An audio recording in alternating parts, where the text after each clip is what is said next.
On the Gulf, we fish. We fish big.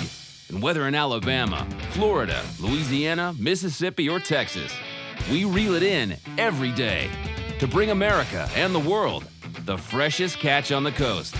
But what does it take to navigate these waters? For fishermen like David Walker, he'll tell you it takes a lot of love and a hankering for challenge. You see a lot of things out in the water and a lot of experiences you'll never forget. All type of fish, all type of weather, and just a lot of good times, you know. Get up early and top off with your fuel and bait, getting ready for the intense battle. Ah, succulent oysters, a delicacy on the Gulf Coast and around the world. Millions of pounds of them are harvested each year. And for the oystermen who forage these treasures of the Gulf Coast, theirs is a story unlike any other. I've been in the seafood business all of my life, and it's been passed down for about 6 generations. When you have any of this kind of great American culture passed down to you, you want to uphold it. It's part of your life, it was part of your ancestors' life, and you want to pass it down the American way. Each year, when oyster season opens, there's magic in the air.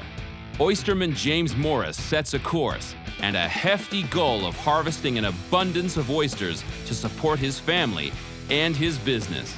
But for Oysterman James Morris, it's worth it every day to be on the water, because the taste of locally caught Gulf oysters is unrivaled and demanded. Salinity helps make the oyster flavorful. We like to catch them when they're at the peak of their flavor. Oysterman James Morris gets to supply this local treasure to consumers, chefs, the people of his community, his wife and children, and to seafood lovers all over America and the world. When you look at the amount of seafood that produced from our local waters, it's probably 20% of the production that goes into the marketplace. That sustainability means so much to us in the future that all of America can enjoy the seafoods of the Gulf. Whether it's caught in Texas, Florida, Alabama, Mississippi, Louisiana, we want the people of America to keep on eating our seafood. For the people who enjoy Gulf Coast crabs, it's a real crowd pleaser. And for the fishermen who harvest Gulf Coast crabs, it's a true passion. It's in my blood. I mean, fishing, anybody who fished most of their life and fish with their family, it's in their blood. I mean, you can't get away from it. It's something you're going to do, and you're going to die doing it. Every year, millions of pounds of sweet, succulent crabs are harvested from the Gulf and sent to restaurants and stores nationwide, inspiring chefs, thrilling patrons, and giving consumers a little something different for dinner at home. And for the crabbers who help bring this amazing seafood to the table, it's all about the pride of their craft. It's a passion. I'm a third generation Gulf Coast fisherman. Been fishing thus well for about 45 years. And here we are today doing the same thing that our ancestors did 100 years ago. It's a great way of life. Once you're born in this industry and you get to where you're working in it, it becomes part of you.